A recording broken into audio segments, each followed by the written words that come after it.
be commensurate with the scale of the needs for loss and damage, which is already costing hundreds of billions of US dollars a year. We need to scale up quickly to make up for 30 years of lost time. Pledges and focus should be on addressing loss and damage. We welcome the pledges made by many countries, and we hope more will come.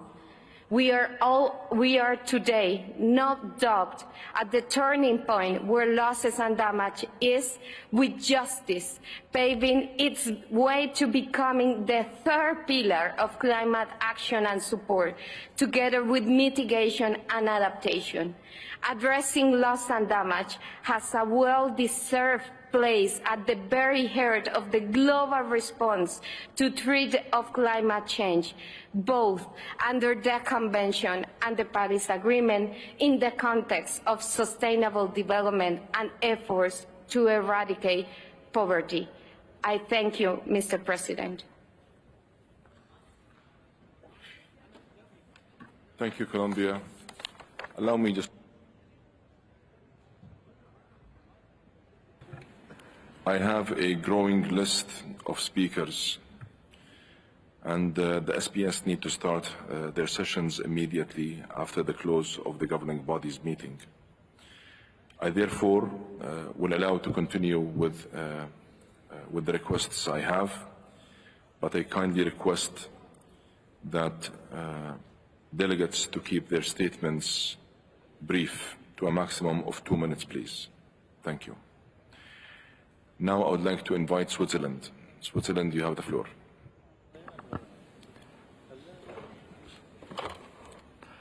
Thank you very much, Mr. President. At the outset, let me congratulate you for your election. I would also like to thank the United Arab Emirates for their warm welcome here.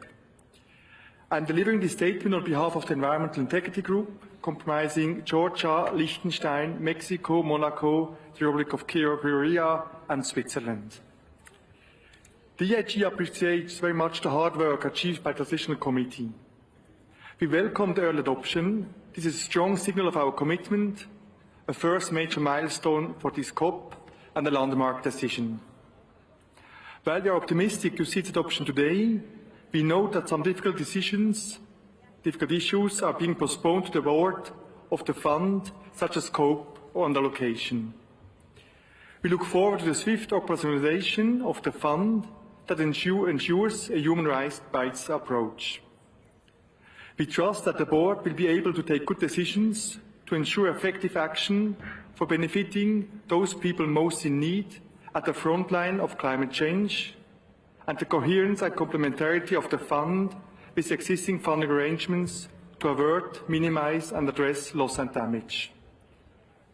Last but not least, we want to take up the call of you, Mr. President, that we have to strive at this COP with all our energy to keep the 1.5-degree objective in reach, as this is the most effective way to minimize loss and damage.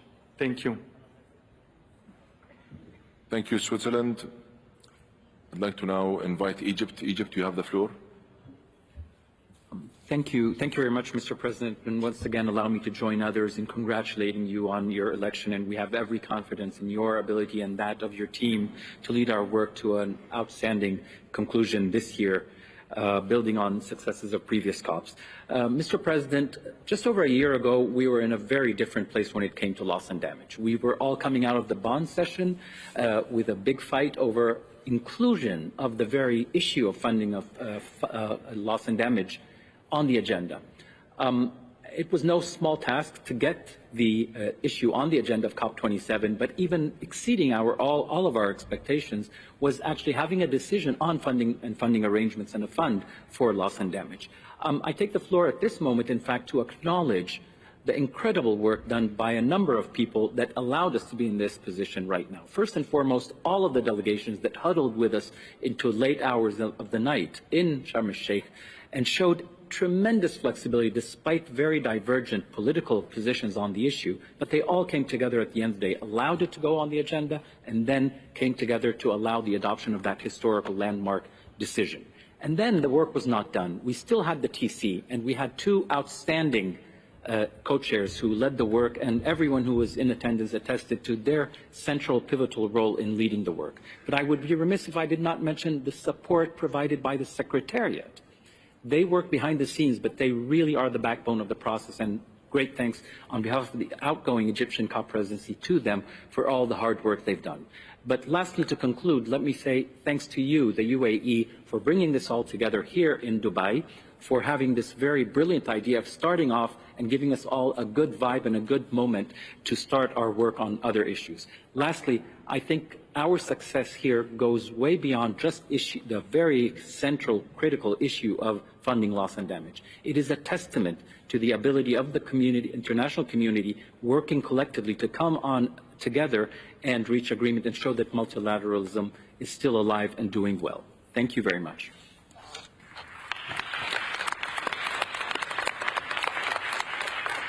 Thank you, Egypt, for your kind words and your intervention. I must though say that it has all started in Egypt, and if it wasn't for your persistence, determination, commitment, and follow-up throughout the year, this would not have been possible. We thank you for your efforts. Appreciate it. Allow me now to invite Vanuatu, please. Vanuatu, you have the floor. Thank you, Mr. President, for giving me the floor. As the loss and damage mechanism has at long last been operationalized and adopted here in Dubai at COP28, I want to take this opportunity to congratulate the Transitional Committee for their work. My sincere gratitude to the developed countries that have pledged funds to operationalize this very important mechanism, which my country, Vanuatu, among others, brought up 8 years ago. Vanuatu is among the most vulnerable countries in the world. This is personal for me. Imagine twin cyclones landing in a week in your country, or a series of severe tropical cyclones in a year. The pledges mark an auspicious start for countries like mine, where vulnerability and loss and damage is a harsh reality today. We are looking forward to growing the fund to meet the huge challenges that my country and many others are facing in the age of climate crisis. Thank you. Thank you. Can I please invite Philippines? Philippines, you have the floor.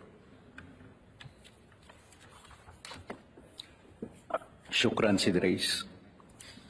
At the outset, since this is the first time that we take the floor, we'd like to thank you and congratulate you for your adept chairing of the meeting. We would also like to congratulate the UAE presidency, the Egyptian presidency, the members and advisors of the Transitional Committee, the G77 in China, and the Asia Pacific Group for facilitating the work, and indeed for all of the partners for this landmark approval of the recommendations of the TC. The Philippines itself was part of the TC, and we are aware of the difficulties that arose before we came to this historic conclusion. The decision for the Philippines' excellency comes at the most important and opportune time. The Philippines being most at-risk country to climate change. 10 years ago, Excellency, the Philippines was hit by Typhoon Haiyan, and the loss and damage sustained was unbearable. Thousands were silenced forever. And today we take to this floor, speaking not just as one country, but together, clearly, unequivocally, united with a decisive action. The operationalization of the L&D Fund is a historic move forward. It is proof positive of what we can do as an international community. If we put our brains together and work together, we can move something from being divisive and transform it into something that's truly unifying. But as we celebrate excellency, let us remember loss and damage is at the latter end of the phenomenon spectrum. We have to realize and remember the important work that also needs to be done for adaptation mitigation efforts to be scaled up. We are grateful for the pledges from our partner countries. We hope that this will assist us, and not just the Philippines, but other at-risk countries. What we are doing here, Excellency, is that we're moving forward and working together in moving and transforming countries from states of fragility to agility. And what's more important is that we're working together to make sure that the narrative of climate change and its impacts on peoples and nations becomes a narrative of turning victims to victor. And on this occasion, the Philippines will continue to work very, very hard to reach these goals. And before I end, maybe also thank the UNFCCC Secretariat for the hard work that they've done. Again, we hope that the voice becomes stronger, the unity becomes stronger for the good of the entire world. Thank you very much. Thank you very much. Ghana, you have the floor.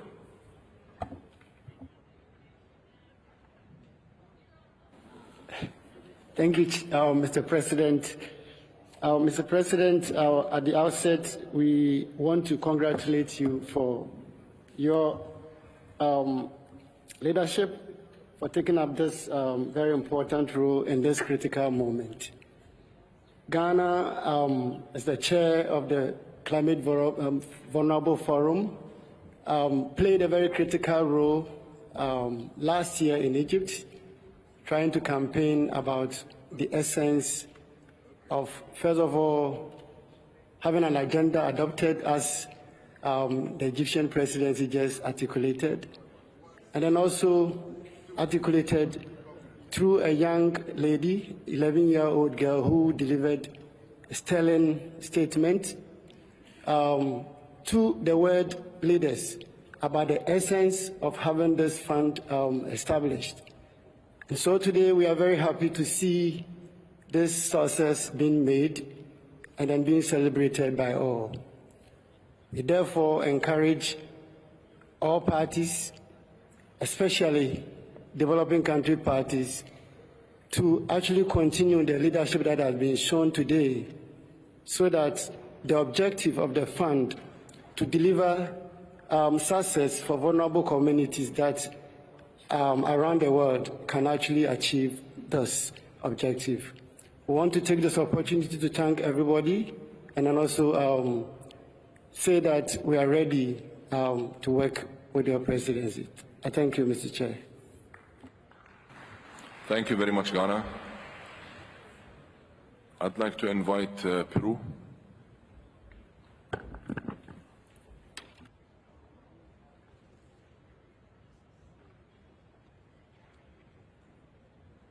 Señor presidente, distinguidos delegados y delegadas, primero que nada, señor presidente, queremos extender nuestras felicitaciones por su designación como presidente de la COP y asimismo agradecer a la presidencia saliente egipcia por su liderazgo. Señor presidente, el día de hoy hemos sido testigos y partícipes de cómo el trabajo conjunto nos ayuda a lograr resultados históricos para nuestras poblaciones, en especial para los más vulnerables, como son las mujeres indígenas. Señor presidente, ahora es cuando recién empieza nuestro trabajo y tenga la seguridad que el Perú estará acompañando este proceso bajo su liderazgo. Estamos seguros que este momento de alegría y logros nos acompañará durante las siguientes 2 semanas para alcanzar nuestros objetivos. Muchas gracias.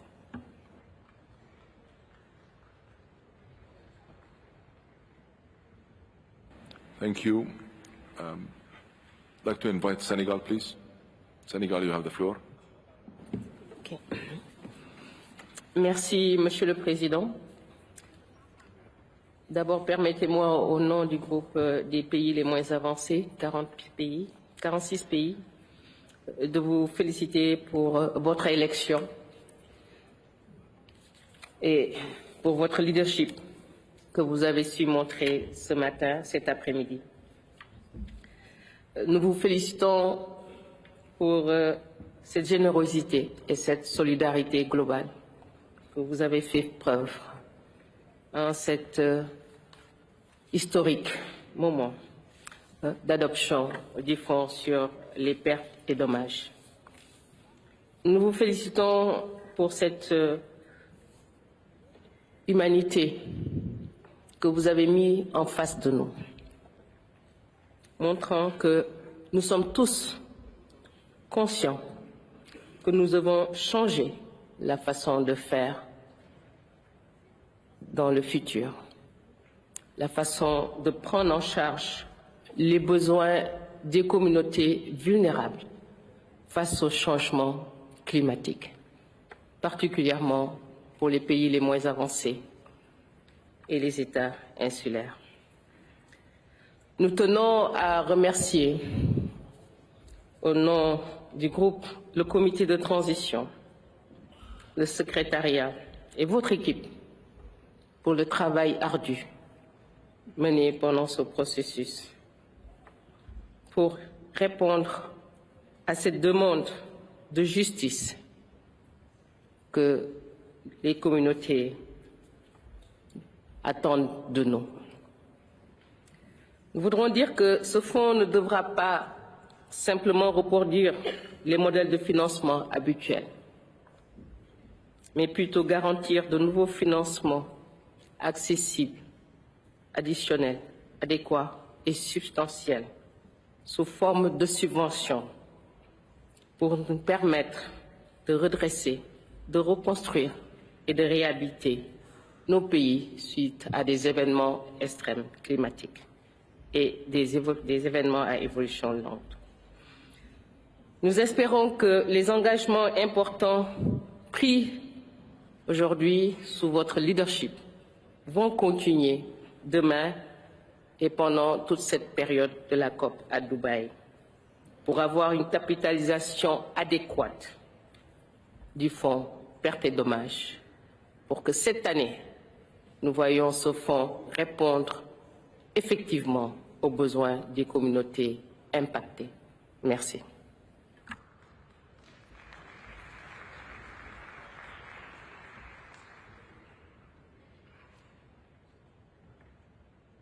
May I ask Maldives, please? Maldives. Thank you, Mr. President. As this is the first time that the Maldives is taking the floor, I take the opportunity to thank you, Excellency, for the warm hospitality and to congratulate you on the excellent work conducted under your presidency. The recent significant decision reflects a ray of hope for genuine multilateralism and global dedication. Our journey in this session commences with the historic achievement as witnessed by the adoption and initiation of the operationalization of the fund during the opening of COP28. We place our trust in all to effectively address the need of loss and damage for vulnerable countries like the Maldives. We commend the diligent efforts of the Transitional Committee, whose recommendations have given rise to this crucial fund, particularly vital for nations such as Maldives grappling with the diverse effects of climate change. Acknowledging the pledges made by numerous parties today, we call upon developed countries to put in funds that are necessary to establish the fund at scale. This also marks a pivotal moment for small island development states which have endured economic and non-economic losses for decades. The Maldives has been an advocate for this cause since the very beginning of this process. In the interest of time, I will keep my remarks brief, but emphasize our plea to keep the 1.5 alive. I thank you.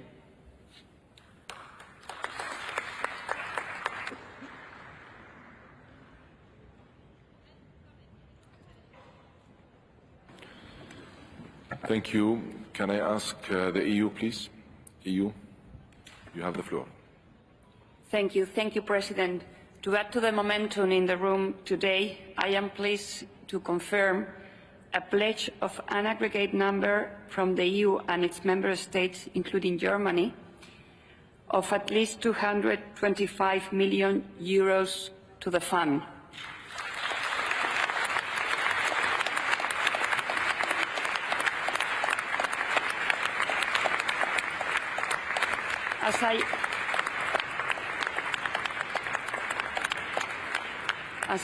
As I indicated earlier, the detail of this and the further pledges, including support for funding arrangements for loss and damage, will be confirmed by our leaders those days. Thank you.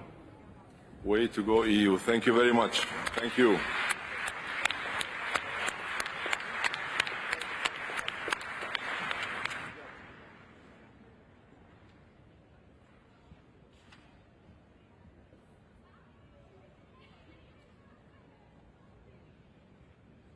I still have 3 more requests. Can I invite Dominican Republic, please? Yes. Sí, buenas tardes, señor presidente. Es la primera vez que República Dominicana toma la palabra. Por eso deseamos expresarle los mejores deseos en la enorme responsabilidad que usted ha asumido al presidir la COP por un año. Y particularmente el hecho de que a usted le ha tocado presidir en un día que es de satisfacción y regocijo para todos los países del mundo.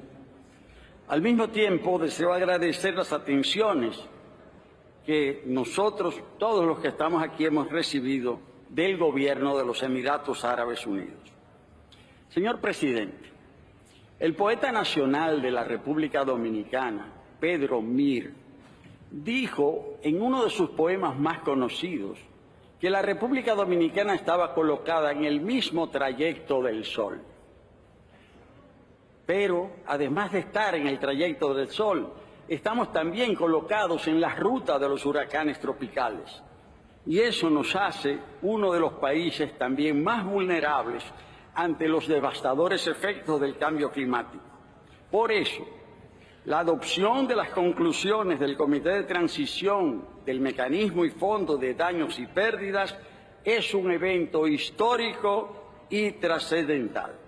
Por eso, nosotros agradecemos los aportes iniciales de su país y también los de los demás países que han anunciado hoy la asignación de recursos para el fondo.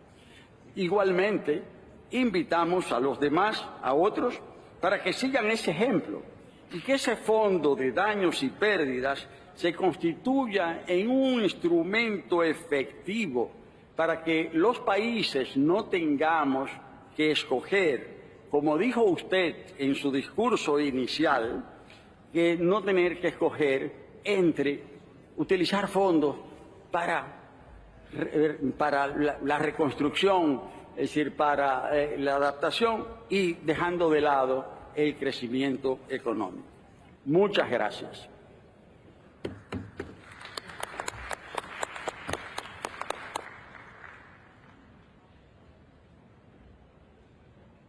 Thank you. I see Samuel. Samuel, you have the floor, please.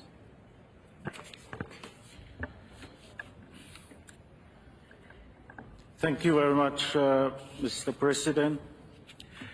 Let me firstly congratulate you for the assumption of the presidency of COP28, and also for the hard work in bringing us to this historical juncture today with respect to the issue that is of critical importance to the small island development states, the Loss and Damage Fund.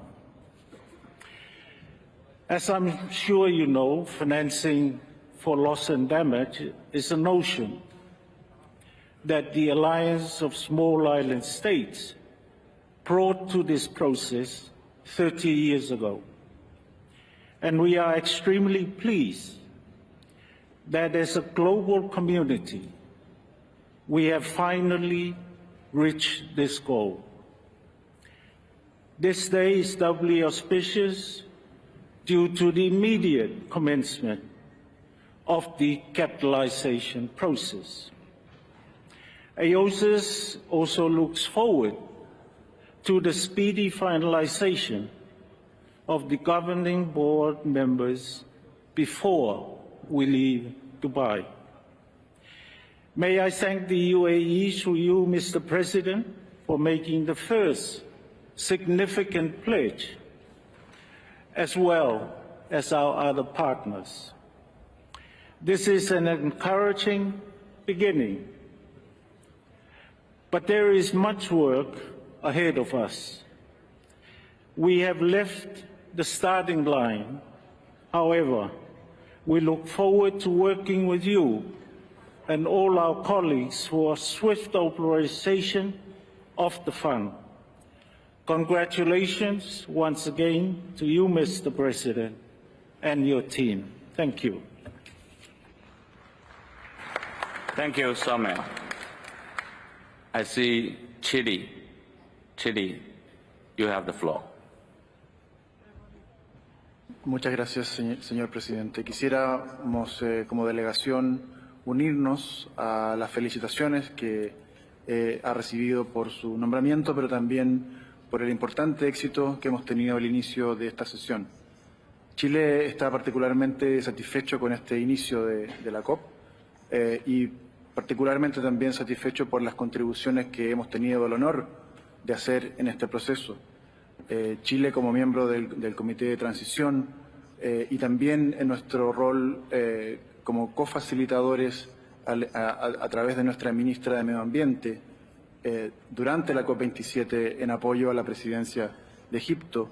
Hemos sido honrados con la posibilidad de hacer estas contribuciones y queremos seguir trabajando justamente en el fortalecimiento de esta nueva dimensión de la acción climática que nos hace necesario mirar a los más vulnerables y atender a sus necesidades. Es también una demostración del éxito del multilateralismo y pensamos que este éxito debe proyectarse en el resto del trabajo de esta conferencia. Las pérdidas y daños son necesarias atender en todos los países, en todas las circunstancias, considerando la crisis climática que estamos viviendo. Y es urgente que avancemos en esa discusión con el fin de atender a los países y a las comunidades que son particularmente vulnerables a los efectos del cambio climático. Quisiéramos simplemente felicitar a la presidencia de los Emiratos Árabes y agradecerle por este exitoso y auspicioso inicio de esta conferencia y cuenten con el apoyo y la constante contribución de Chile para poder seguir avanzando en este sentido. Muchas gracias. Thank you, Chile. Solomon Islands, you have the floor. Thank you, Mr. President. The Solomon Islands welcomes the decision taken today to operationalize the L&D Fund. We congratulate you on getting this historical decision through on the first day of the COP. We also would like to express our gratitude to the co-chairs of the TC and its members and advisors for their commitment to the groundwork that culminated in the decision taken today. We also would like to acknowledge and appreciate those that have made contributions even today. We hope that the spirit of cooperation and commitment to operationalize the L&D Fund is also translated into reducing emissions, and also a similar momentum be taken for adaptation. We thank you. Thank you, Solomon Islands. That concludes the list of speakers. Together, these pledges demonstrate our commitment to those who are particularly vulnerable to the adverse effects of climate change. This is the spirit I want us to take forward into the next 2 weeks of negotiations. We have no time to waste. We must heed the science. We must deliver a historical outcome here in Dubai. Thank you, delegates. With this, I declare the first meeting of the CMA adjourned.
Advice, SEPTA, and the subsidiary body for implementation, SBI.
And SEPTA, I will also take up agenda item 2 and present the SEPTA agenda for adoption.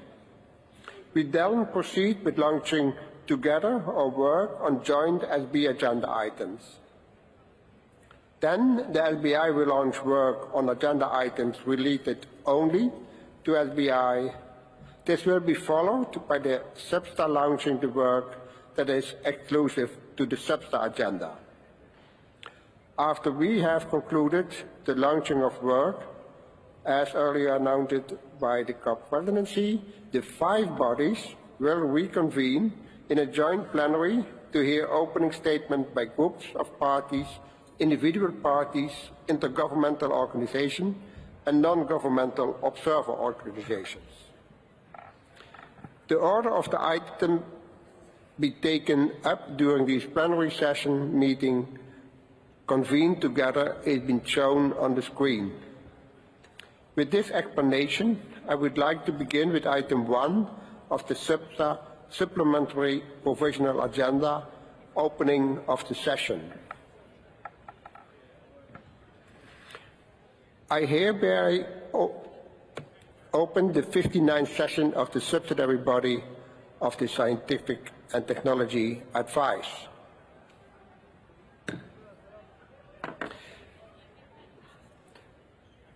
Excellencies, dear colleagues, it is indeed a pleasure to see all of you here in Dubai. I'm also pleased to welcome the SEPTA Bureau, Natalie Flores Gonzalez from the Dominican Republic, who was elected as the SEPTA Vice Chair at the June session this year. Sita Casa-Will from Gabon continue as the SEPTA Rapporteur. I also would like to take the opportunity to express my gratitude to the City of Dubai and the United Arab Emirates for hosting this important climate conference. Dear friends and colleagues, it has been 6 months since we met in Bonn, where we made significant progress.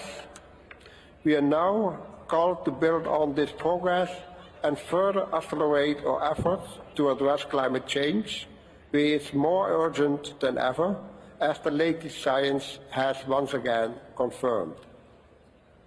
Dear delegates, I trust that we can start our work here in the spirit of urgency and constructive collaboration to reach the outcomes we need from this session and to pave the way for a successful conference. We will take up the items as displayed on the screen and as I just outlined it a few minutes ago. Can I take it that the SEPTA agreed with this approach? It is so decided. Thank you very much. Let me now hand over to the SBI Chair. Thank you, Harry. Excellencies, ladies and gentlemen, dear delegates, I hereby open the 59th session of the subsidiary body for implementation. It is also my pleasure to join you all here in Dubai and to be sitting next to my very dear friend, Harry. Let me welcome the SBI Bureau, Gonzalo Weichel from Chile, who was elected as the SBI Vice Chair at the June session this year, and Aysan Torpanci from Turkey, who continues to be SBI Rapporteur until her successor is elected at this session. At the outset, let me allow to make a few reflections. Ladies and gentlemen, imagine a world in which we have reached the goals of the Paris Agreement, where smart and transformative solutions have been found to adapt to climate change, and the humanity is focusing on making conscious, sustainable choices. The good news is that such a world is still within reach, but only if we take bold decisions today. The future of humanity hangs in the balance, and the path we choose in response to the climate crisis will define the course of our shared destiny. Over 100,000 delegates registered to meet here in Dubai in COP28. It is a chance for each one of us to take those bold decisions, decisions that aspire to a green and sustainable world. We are looking forward to COP28 for answers. But we have to remember that COP28 is all of us, each one of us. So what we deliver here has to be transformative in nature. We have to deliver on multiple fronts, and we have to catalyze crucial global momentum to address gaps in climate action through the global stocktake. The course correction, quote unquote, that we are aiming for is something that, one, keeps the 1.5 temperature goal within reach by increasing ambition and addressing the emissions gap. Two, build on the good news earlier this afternoon when we established the Loss and Damage Fund and even had pledges done, and make sure that this is able to raise additional, predictable and adequate finance. Three, launch the work program on just transition pathways, enabling parties to assess and scale up ways to achieve Paris Agreement goals in an equitable manner. Four, deliver a strong outcome on finance. And five, achieve global resilience through a clear and measurable global goal on adaptation. Let us seize this moment with unwavering optimism to enact change and build a world where the ambition to address climate change is as vast as the challenge itself. Thank you. Let me now invite you to turn to sub-agenda item 2, organizational matters. Item 2A, adoption of the agenda. I would now like to refer to document SBI/2023/11/Add2, which contains a supplementary provisional agenda for SBI 59. As you know, the COP28 presidency has held intensive consultations with the parties on the adoption of the agendas of the different bodies at this session. You heard earlier today from the President during the first plenary meeting of the COP the understanding reached during these consultations regarding the adoption of the agendas of the COP, CMP, CMA, which applies mutatis mutandis to the agenda of the SBI and Substa. With this understanding, I propose that the supplementary provisional agenda as contained in document SBI/2023/11/Add2 be adopted without the following items: item 21, 22, 23, and 24, and that the subsequent items be renumbered accordingly. May I invite parties to adopt the supplementary provisional agenda contained in SBI/2023/11/Add2 as orally amended, namely without items 21, 22, 23, and 24. I hear no objections. It is so decided. Thank you, colleagues. Dear delegates, as outlined at the beginning, I will take up sub-items 2B and 2E of the SBI agenda before handing back to Substa Chair, who will proceed on the adoption of the Substa agenda.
Assalamu alaikum. Good afternoon. And first of all, thank you very much for your patience and apologies for the delay. It's a great pleasure to welcome you to the opening press conference of COP28. I'm here with the newly elected COP president, His Excellency Dr. Sultan Al-Jaber, Executive Secretary Simon Steele, Hana Al-Hashimi, UAE COP lead negotiator, and last but not least, Ambassador Majid Al-Suwaidi, the COP28 Director General.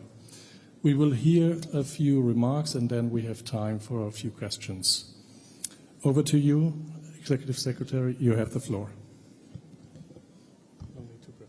Okay, thank you very much, Alex. And as he started, apologies for the late start to this press conference. And I want to start by just acknowledging the positive start to the opening of this COP. And I want to commend the UAE presidency for its leadership, as well as the previous Egyptian COP presidency. Loss and damage has been a central priority of the UN's climate efforts. So it's been a privilege for UN climate change to facilitate the work of the Transitional Committee and working very closely with the presidencies and the work within the Transitional Committee. We heard from the two co-chairs. We believe all parties left there sufficiently happy. There was the discussions were challenging. This is 30 years worth of discussion, which concluded in Sharm el-Sheikh last year with that historic decision to establish the fund and funding arrangements. But the challenge was how, within a one-year period, with just 5 meetings of the committee, to actually work out the details and iron out the details of how to operationalize it, and not just operationalizing it, but also to start that seed capital for it, which we were all there to witness. So today's news on loss and damage gives this UN climate conference a running start. All governments and their negotiators must use this momentum to deliver truly ambitious outcomes here in Dubai. We must keep our eyes on the prize, and every minute counts. So I want you to think of those people as the negotiations take place. And that's what energizes me, and that's what inspires me as we support this process. So when the going gets tough, I urge the negotiating teams to move beyond traditional negotiating positions and to find solutions and pathways forward. And as I said in my opening speech, to turn those badges around the necks of each of the delegates into badges of honor, and as they represent the millions of people that they are working for. We still have a lot of work ahead of us. Loss and damage is just one of the negotiating tracks. But the spirit in which parties have engaged as we ended the pre-sessional week, where negotiators were engaging constructively, where the Secretariat met with all parties, all negotiating groups. And what is consistent across all of those negotiating groups and all of the parties that we've met is that willingness to start these negotiations with a constructive and engaged outlook. So we need to work and build on what we have seen today. as we work through the 12, 13 days that are ahead of us. I'm happy to take questions. Yeah. Thank you. Thank you. Thank you, Executive Secretary. We first go to His Excellency COP28 President. You have the floor.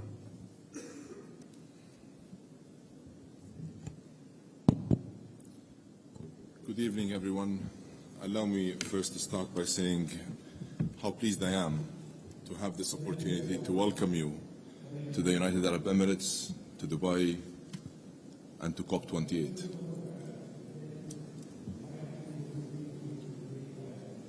I'm sure most of you feel what I actually feel. I came into this task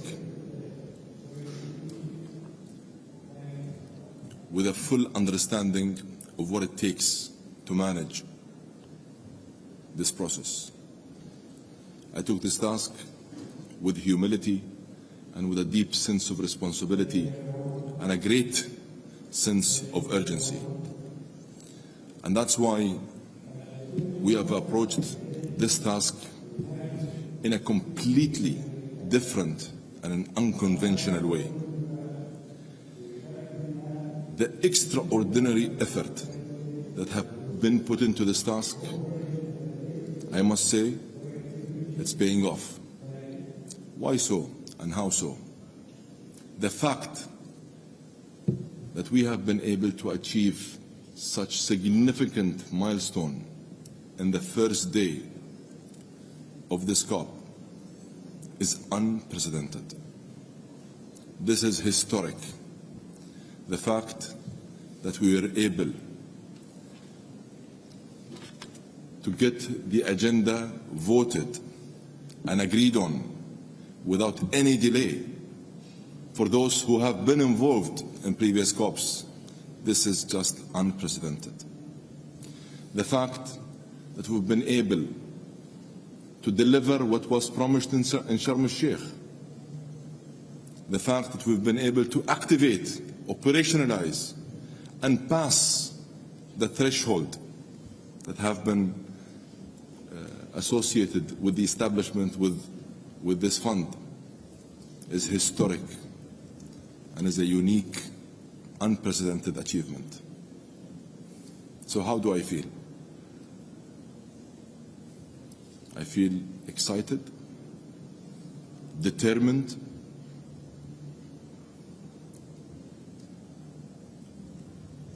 and I'm sure most of you feel the positivity, the optimistic environment and ambience that we are all experiencing here at this very place.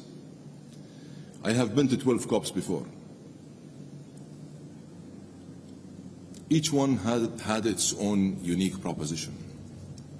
I must say though, never ever did I feel this level of excitement and this level of enthusiasm among all sincere and genuine parties involved in this discussion.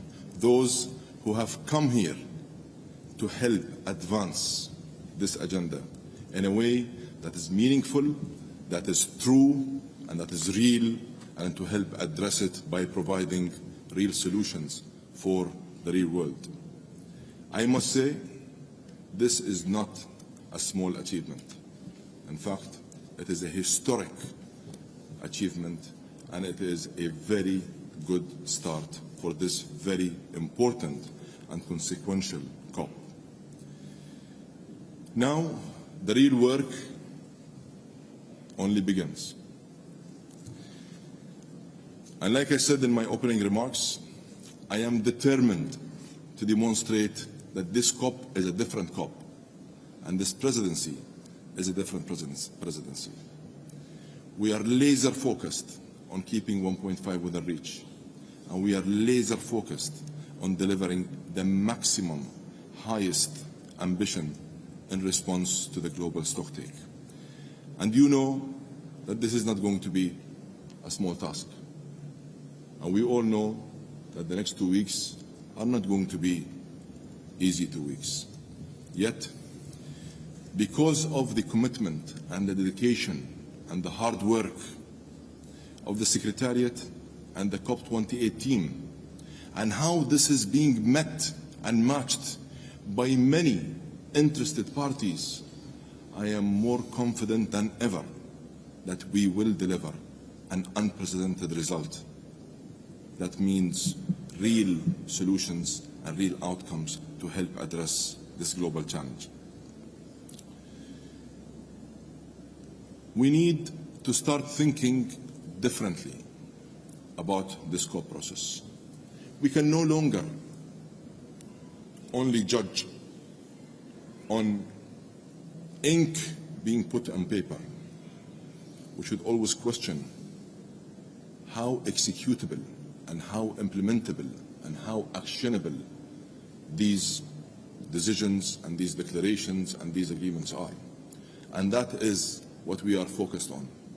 Our main focus is going to continue to be on translating visions and aspirations and declarations and decisions into real practical actions that will make a difference. Today, like I said, the threshold was 200 to establish and operationalize this fund. We reached north of $420 million only in the first hour. And I know that over the next couple of days, many more pledges and many more commitments are going to be made by different heads of states and different heads of governments. And I must here say that this would not have been possible if it wasn't for the hard work and the dedication of the transitional committee members, Egypt, the Secretariat, and many relevant parties and stakeholders. And I also like to thank Germany, UK, EU, US, and Japan for their pledges during the plenary earlier today. Getting this done and over the line is a clear demonstration of how committed we are and how our approach is different. When we commit, we deliver, and that is going to be the DNA of COP28. I thank you all for being here, and I want you to know I will be working hand in hand with everybody, with everyone. I'll be rubbing shoulders with every party, and I will be rolling up my sleeves myself, engaging and helping address this challenge and delivering real, actionable results. I thank you again for being here. Thank you very much. The next speaker is Ambassador Majid. Thank you very much. Thank you, Dr. Sultan Al-Jaber. I think I would like to welcome you all to the UAE, and it's great to see so many friends who we've engaged with over the course of this year. And I hope I know I speak for Dr. Sultan when I say that the success of this first day of COP is really thanks to the leadership of the UAE, and the reflection we have today is thanks to the guidance that we've received from them, who've always been pushing us to be as ambitious as possible, and it reflects their approach to everything that they do in the UAE in terms of they don't just talk about it, they deliver it. And the opening ceremony of COP28, you saw our COP president not just talk about it, but him deliver results from day one, and that's something that I certainly am very proud to be a part of. For those of you who don't know me, my name is Majid Al-Suwaidi. I'm the Director General of COP28. I'll be engaging with you over the course of the coming days, hopefully answering many of your questions and working with you to make sure that we get the news out to the world about the exciting things that you're going to see coming in the coming days. I hope that we can all get to know each other, and please come and talk to me when you get a chance. I've been in diplomacy for many years. I was previously the ambassador to Spain, Andorra and the Vatican, but also was lead negotiator for the UAE up to Paris, from Durban to Paris. I've had the honor to work in many different missions, but I think that this year has been one of my favorite, getting to be with the minister, traveling around the world, engaging with people, talking to young people, indigenous communities, youth groups, NGOs. We haven't left anybody that we haven't spoken to, and I feel that the agenda, the program, and the actions that you'll see at COP28 reflect that. We need strong results from the negotiated outcomes, but also an action agenda that engages both parties and non-parties, like civil society, business communities, and other groups to catalyze progress here at COP28. Before I start, I want to take a moment to congratulate Dr. Sultan Jaber on his official appointment as COP28. I haven't said that yet. President, and we've known each other for many years, and it's a very proud moment for me. He founded Mastar, and he's chairman of that. He's transformed our renewable energy landscape in this country. He's been our special envoy. He's been to many COPs, many of which I've been with him, where he's driven us to be as ambitious as possible, and I know that he's going to deliver real action and real results at this COP, and I have full confidence in him. This COP has to be an inflection point, not just a checkpoint.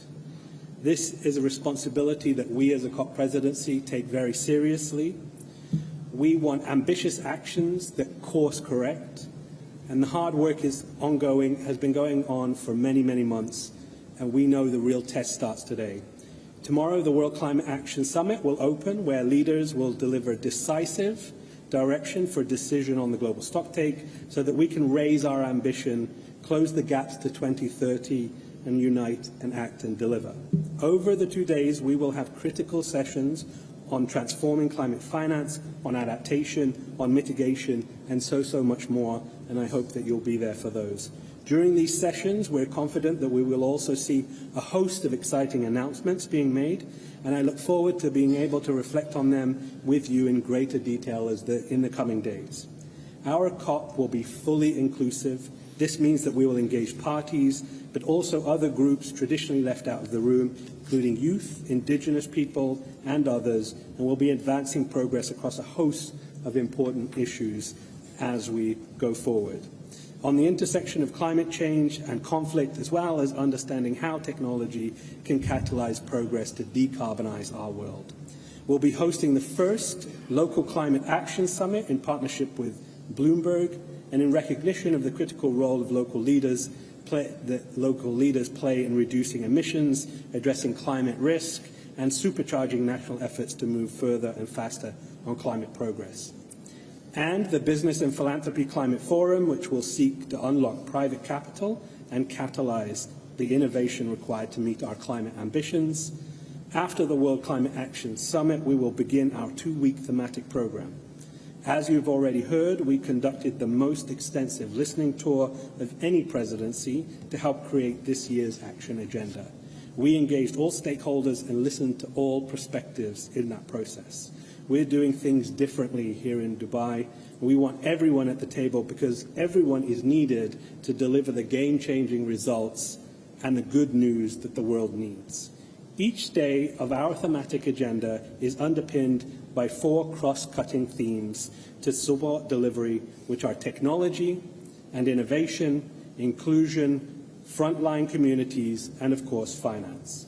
And for the first time, we're putting issues like trade and health at the heart of this agenda. In the build-up to COP, we've already seen significant progress and critical momentum, but now we must turn this momentum into actionable outcomes. We have no time for polarization and arguments. It is time for solidarity, partnerships, and action. The message here today is clear. We're confident about what we can achieve at this COP, and I would be honoured to hand over to my colleague, Hana al-Hashimi, our chief negotiator and one of the brilliant young people we have working on our team. Thank you very much. Thank you.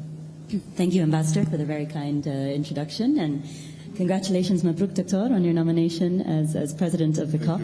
It's been an absolute honour to have worked with you on the bid to get here. Hard to believe that 3 years ago that we'd be sitting here today having the fastest adoption, I think, of an agenda, the smoothest one that allowed people to get a good night's sleep, as well as an incredible historic capitalization of a fund that we didn't even know would exist 3 years ago. So thank you, sir, for your leadership. Thank you, Simon, for your partnership.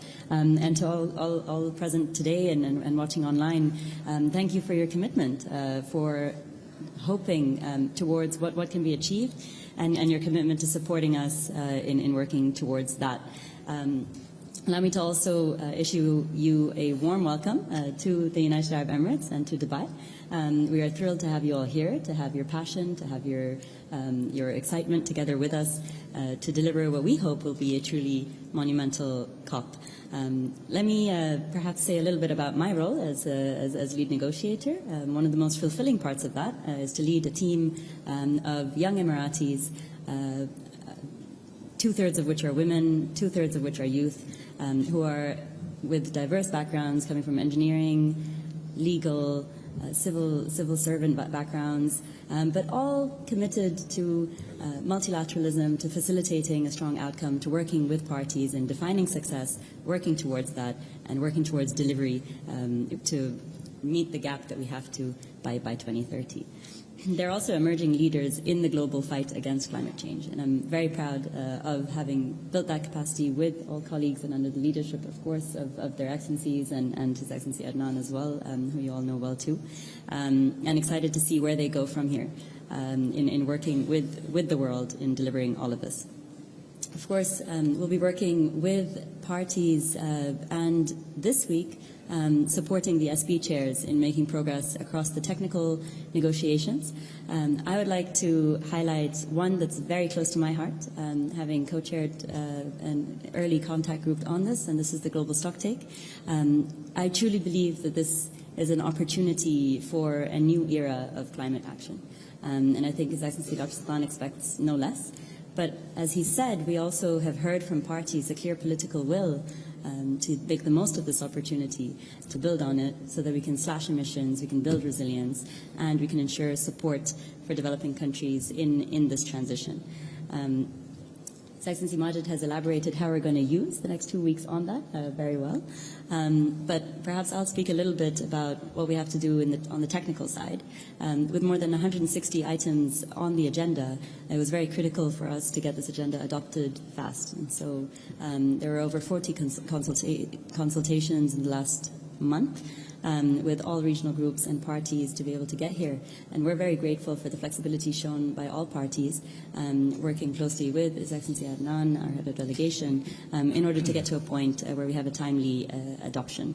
The other critical news item today is, of course, the capitalization, not just operationalization, of the loss and damage fund and funding arrangements. Having had the honor of serving on the Transitional Committee on behalf of the incoming presidency, I can tell you that that was a group of people that were determined to see how we could ensure that this process demonstrates that multilateralism works, that when parties come together, and after 30 years of arguing of the definition of loss and damage, let alone how it is that we would address it, that when we've said that we're going to operationalize this thing in 1 year, that we can do that. And we've also seen the willingness today that I think exceeded expectations in many ways of ensuring that this is not an empty bank account. That was a challenge that Dr. Sultan set to parties back in June, I believe, and that has really come through. So very encouraged by that and hopeful that this translates into the negotiations over the next couple of weeks. Very keen to build on the momentum, to support the subsidiary body chairs as much as we can this week. It's my hope that they can get pretty much all of the work out of the way and we can celebrate together next week. But let's see what we can do. And let's deliver this COP together. Everyone has a role to play, and the time for delivery is now. So we look forward to your questions, of course, but really to your important role in bringing the story of what we do here to the world and ensuring that we're empowering everyone to be a part of this new era for global climate action. Thank you. Thank you very much. We have time now for a few questions. Let me start, gentleman, second row. No, the next colleague. Could you please identify yourself, who you're working with, and wait for the microphone? Yes. Thank you. Ivan Kuron of AFP. Dr. Sultan, congratulations on the loss and damage on the agenda. In your speech, you mentioned the inclusion of the role of fossil fuels. On that particular point, in your recent discussions with parties, have you seen any movement towards a compromise on that particular matter? Well, first I must say I was very much encouraged by the initial responses I got, and that actually even motivated me to aim to raise more ambition, especially when it comes to the inclusion of oil and gas and fossil fuel in general. My invitation today to all parties is an invitation I extended a few months ago in multiple platforms to many different stakeholders, where I told them clearly, we want this COP to be a different COP. We want this COP and this presidency to deliver different results. And we want it to have an unprecedented outcome. We have been entrusted to conduct the first global stocktake. Our response to that must be the maximum and the highest ambition possible. And we shouldn't leave any stone unturned. So my open invitation that I have been extending to all relevant parties and stakeholders to engage in a collaborative manner, to engage with a different mindset, that compromise is going to be essential. It's going to be a catalyst and an enabler for us to be able to reach the maximum and the highest ambition GST. At the same time, I've asked for all parties to convene, to engage, to collaborate, to cooperate, and to discuss openly, and to come to the presidency with options, with recommendations, with proposals that have common ground and consensus among all parties. And what you're going to see as a reaction from us is full transparency and full inclusion. And we will move and deliver and implement what the parties reach consensus on. The lady here in the first row, first seat.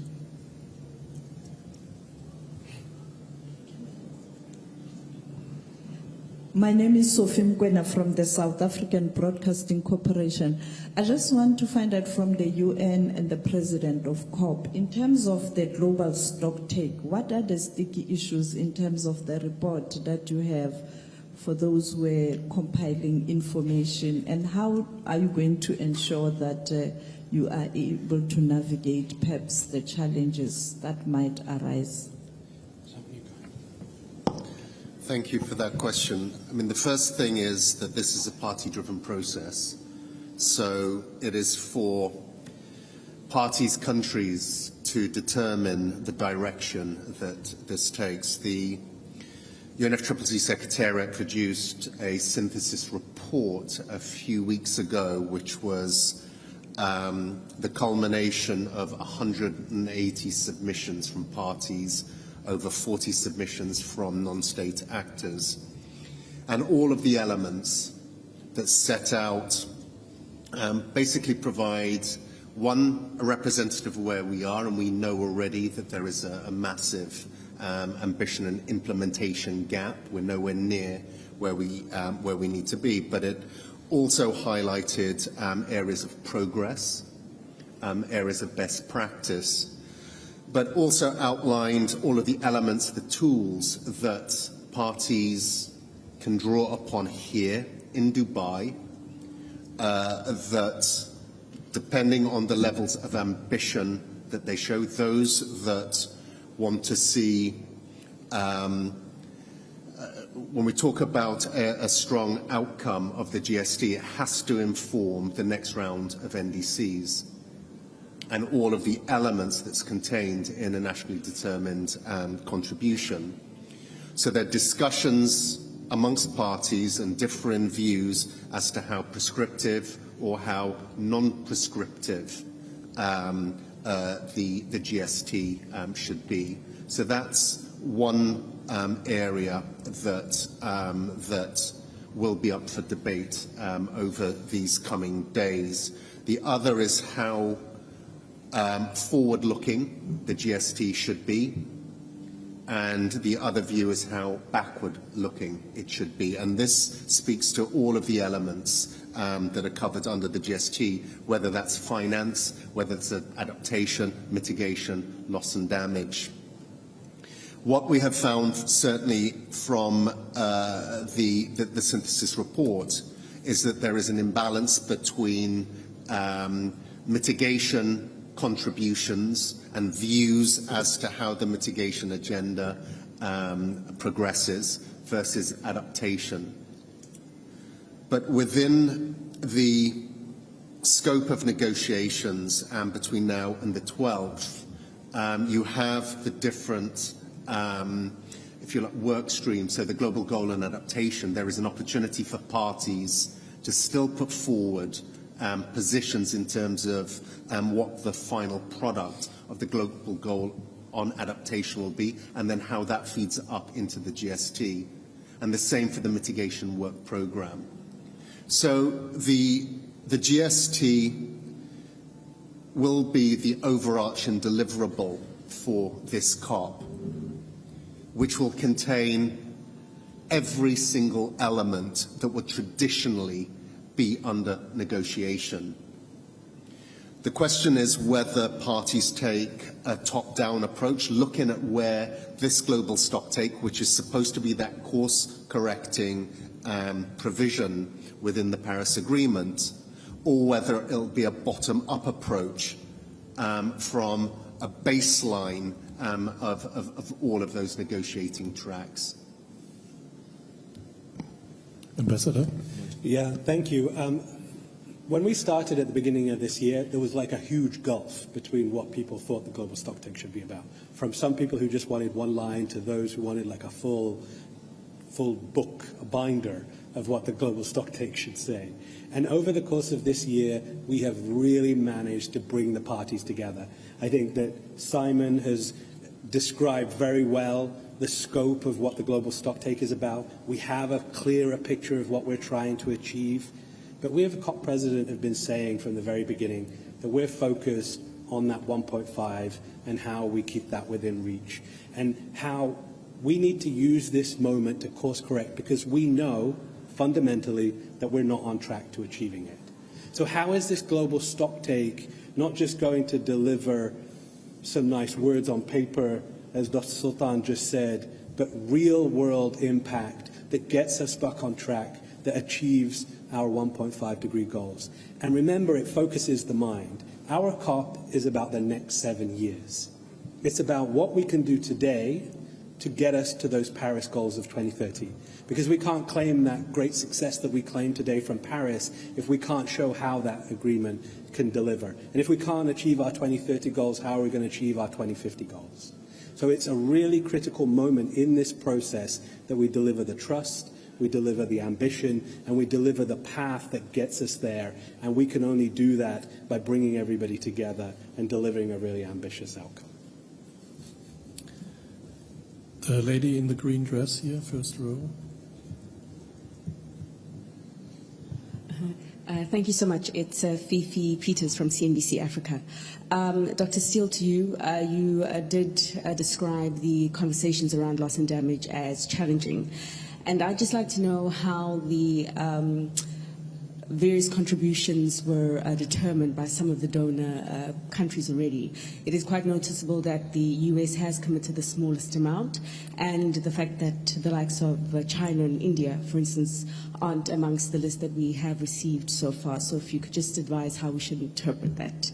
And also to you, Sir, Dr. Sultan, Ahead of this conference in Nairobi, the Africa Climate Finance Summit did take place.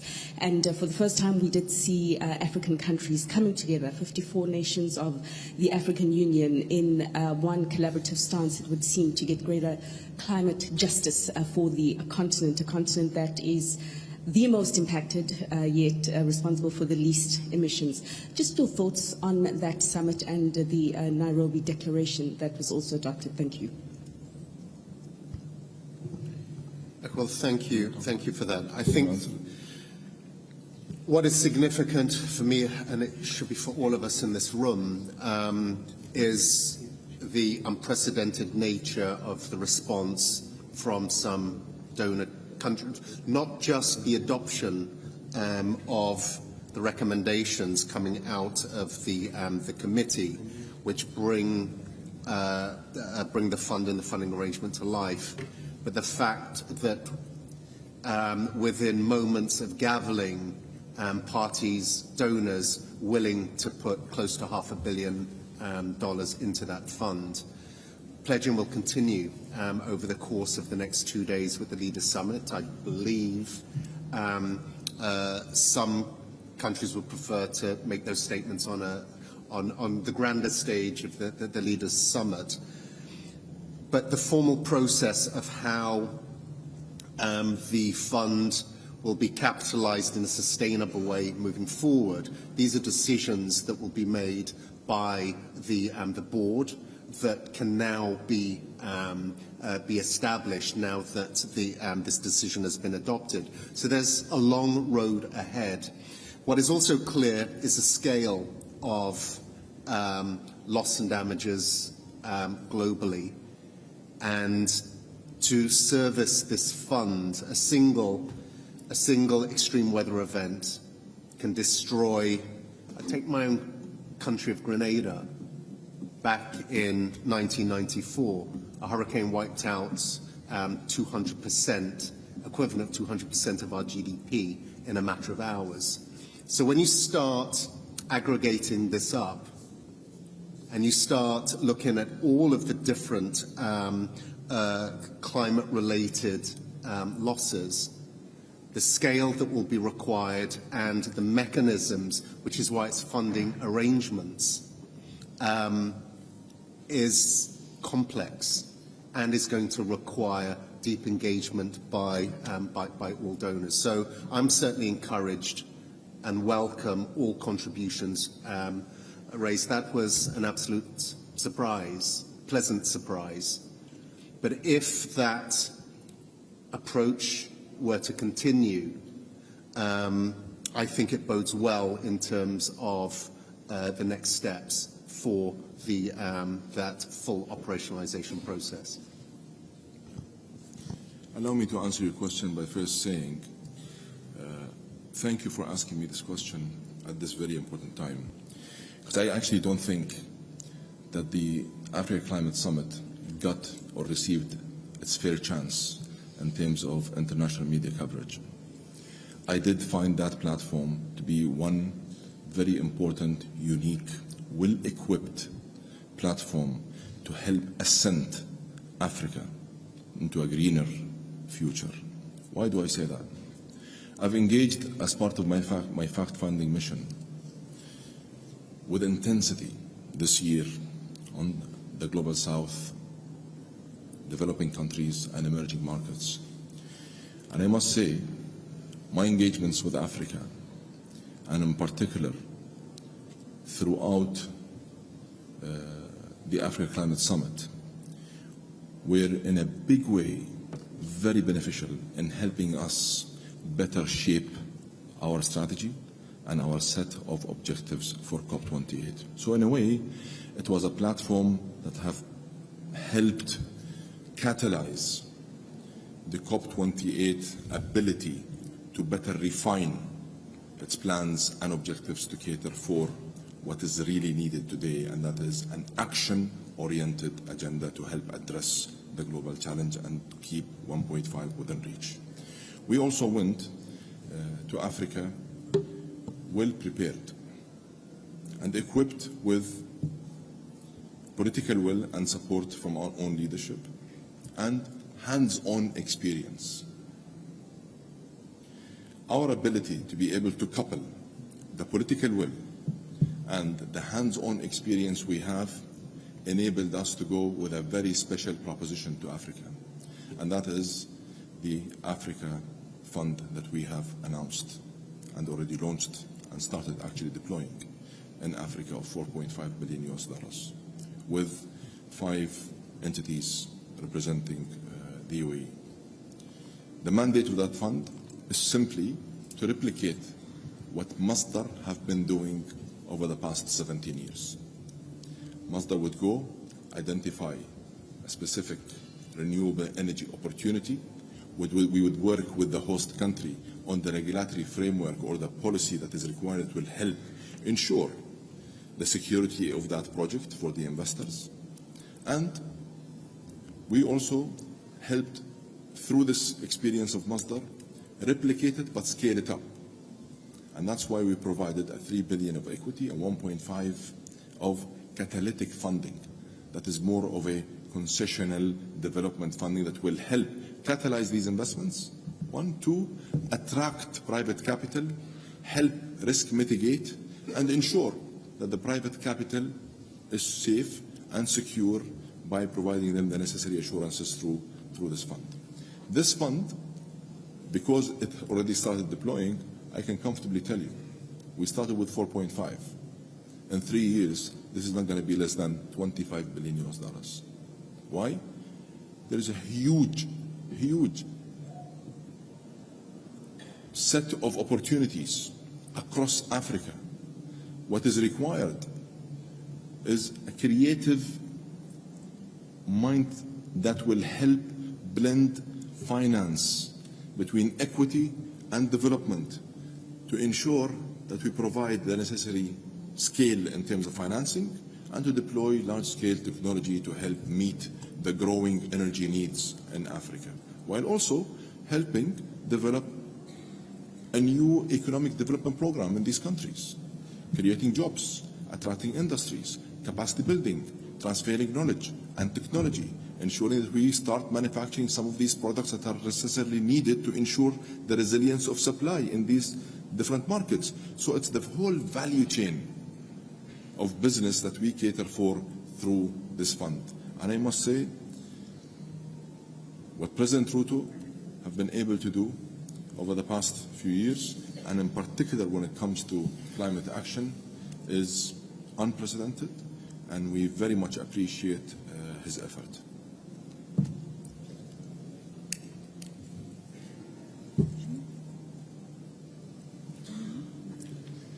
Thank you. If I may elaborate also on the loss and damage question as well, because needs is exactly the right question to ask. Is what exactly are we trying to fund? I think within the scope, the complexity that we're working on, this is something that's never been done before.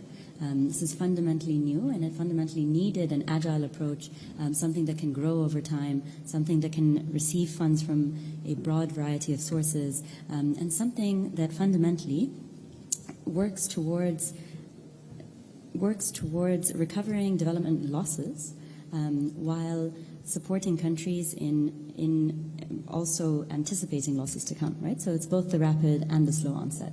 It's economic and non-economic losses, such as loss of culture, which is not necessarily something you can quantify. And in that sense, I think that one of the areas that's particularly interesting is how the fund actually functions with the broader funding arrangements, but also with the broader outcomes that we need to come up with in the negotiations outcomes at this COP. And that includes operationalization of the Santiago network, which provides technical assistance then to developing countries to be able to deal with losses and damages. It includes broader agreements beyond loss and damage, including adopting a GGA framework. You can build resilience and ensure that countries are building adaptive capacity, but more able to respond and adapt to climate impacts, preserving lives and livelihoods. And this is where both the action that we're achieving, the action agenda of the COP, and the policies that we're setting that enable countries to respond are important. The mitigation outcomes are critically important as well. And so you're minimizing the risks, of course, of loss and damage by also not taking away development gains from that side. So how is it that you can have a just transition in this place?